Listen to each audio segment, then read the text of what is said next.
roughly translates from Latin as small crown of flowers. The Corolla was launched in 1966. The first generation of Toyota Corolla was in production from 1966 to 1970.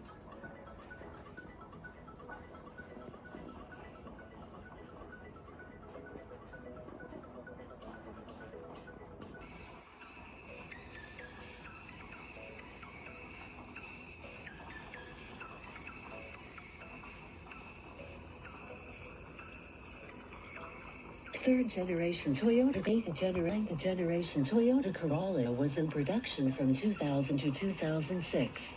Started with a clean sheet and a new chassis, again designed to get a larger share of the European market. For the first time, it would be wholly styled there. The resulting design was supposed to be youthful and refined, but to my eyes, the style seems as conservative as the designs that had gone before it. A multinational interior team focused on class-leading ergonomics and a premium feel.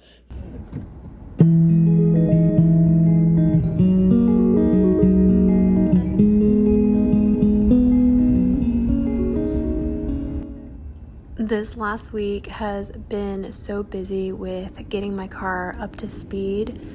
I got my inspection done, it passed, yay. Then I got the windshield crack fixed. Then I got the rust sealed.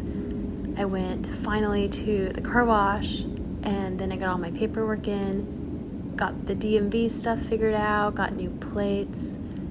I also was able to fix the caps on the splash shield at the bottom of the car.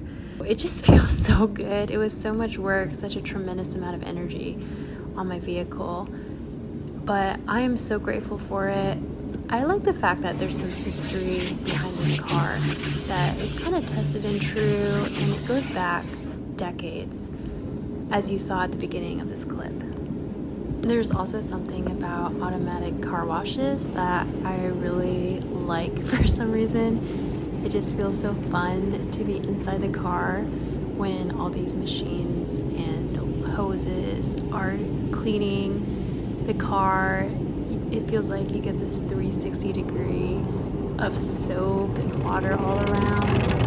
And it feels good to know that now I can finally get my car cleaned, finally vacuum the inside, and just kind of really make it my own.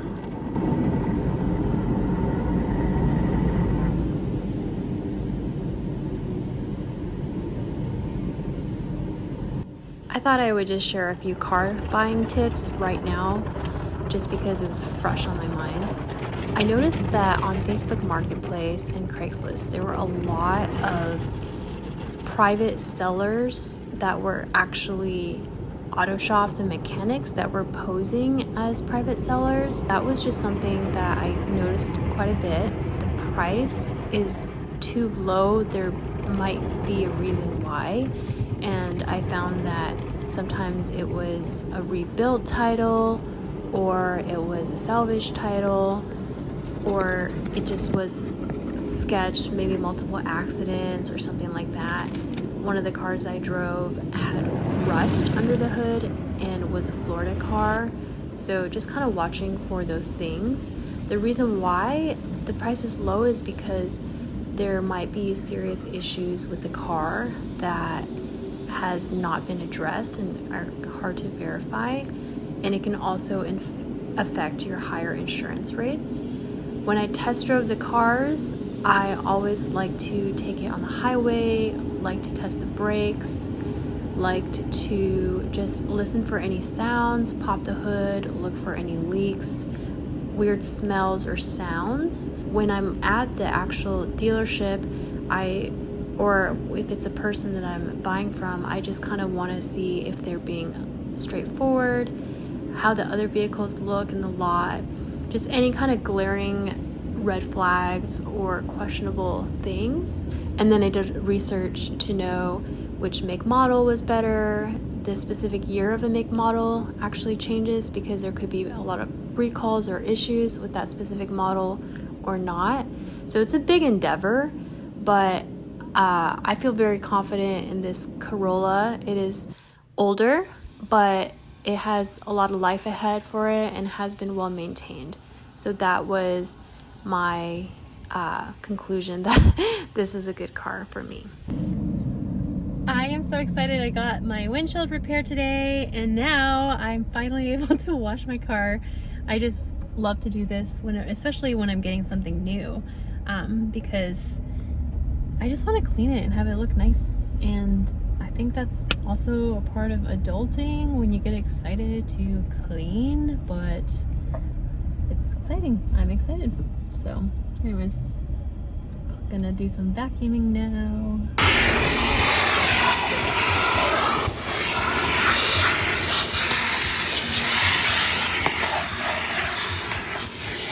I am so excited. I have done so many things for the car. Got the windshield fixed, got the rust sealed, and got a car washed. Then I went to the DMV today. I titled my car and I got it registered, so now I have plates on it. So the last thing I have to do is kind of get those little push pins on the splash guard, the little bumper guard, which is right now duct tape. But after that, this car should be good to go. And I also did some research and changed my insurance company to a different insurance because it had doubled when I added this car. So hopefully everything is going to be fine, and there won't be other things like this to worry about. So I am really excited. Now I'm driving to my friend's house. She is donating a bunch of items, so I'm going to go pick them up and see what they are.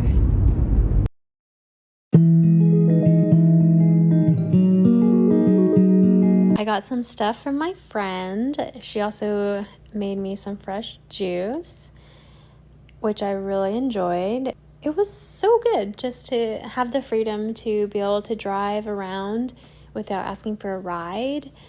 I thought that some of this footage was so fun. This squirrel is so flexible. I really wanted the bird feeder to feed my birds, but when I see a squirrel trying so hard to eat, I don't want to stop it from eating as well.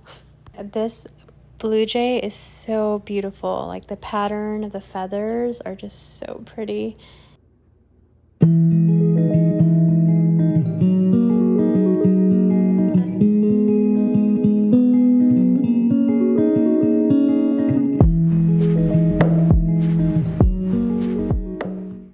Just to give an update on the wall, now that I have better lighting, this is a vintage wildflower poster I received as a gift from my friend a few years ago.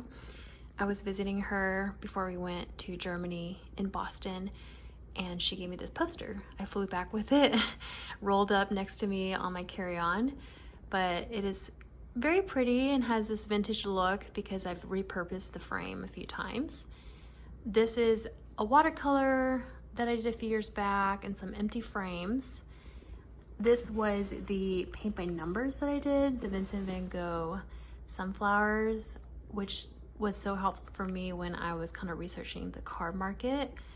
So this looks really lovely on the wall. I did that little painting as well on the left, and then this is a postcard my friend gave me when she went to China. This was actually my high school diploma, and it was my high school. I actually ripped it out and framed it because it just feels kind of special that this was my high school. So it's a nice piece of art and really matches this frame pretty well, but it also is meaningful. This is a picture that my sister took and framed of where I lived for about 10 years. A vintage bird painting that my friend gave me last week. I did some gemstone mosaic. If you look very close, it's individually pushed in there that I did a while back. I think I got this from Aldi's. A card from when I lived in Los Angeles, and another photo that my sister did of Santa Monica, where I worked for a few years. So this wall just, it looks really nice, but it also has just a lot of nice memories and just kind of completes this part of my living room. Then on this side, this is last September when I went to Italy. We were in Venice. I was visiting my friend in Boston, so this is a lighthouse that we were at. A painting, sorry for the glare, that I did about a month ago. And then kind of a matching bird painting to complement the other side of the wall. Something I watercolored a few years back. And then this world map that I created little stickers for back in college. And then I did this puzzle. I did this 1,000-piece puzzle a few years ago, and I think it really complements the wildflower poster. And I like that they're the same, but they're kind of different. It was fun to try this out, and while I don't know if I want to keep it for a long time, I'm glad I tried it out. I like how it looks right now. I enjoy it. Feel free to be inspired to make your own space your own.